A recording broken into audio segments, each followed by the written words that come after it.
Washington. An electrical subcontractor who worked on the Trump International Hotel in Washington has sued a company owned by President Donald Trump for more than $2 million, alleging it was not fully paid. AES Electrical filed its lawsuit in the District of Columbia Superior Court, the latest in a string of lawsuits involving Trump's renovation of the historic old post office building a few blocks from AES, a California company doing business locally under the name Free State Electrical Construction Co., alleged that it bore increased expenses last year because of change orders and other demands from Trump's staff. Said it was told to accelerate the pace of work so that the then Republican presidential candidate could hold a televised media event to celebrate the soft opening of the luxury hotel prior to the November election.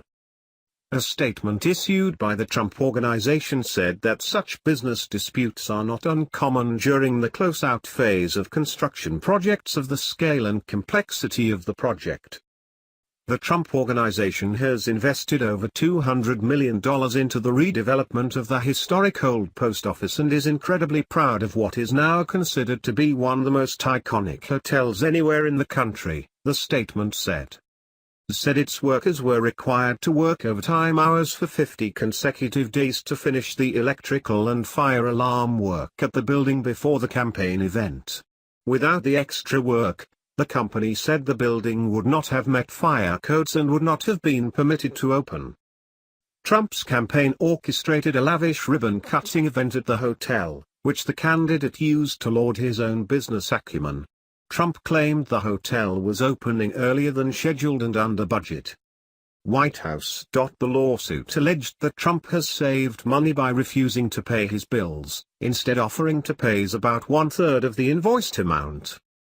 Trump's actions in refusing to pay for work performed, after a project has opened, is a repeated practice of the Trump organizations on various projects, evidencing a typical business practice meant to force subcontractors to accept pennies on the dollar with respect to amounts owed for the cost of work performed, the lawsuit alleged.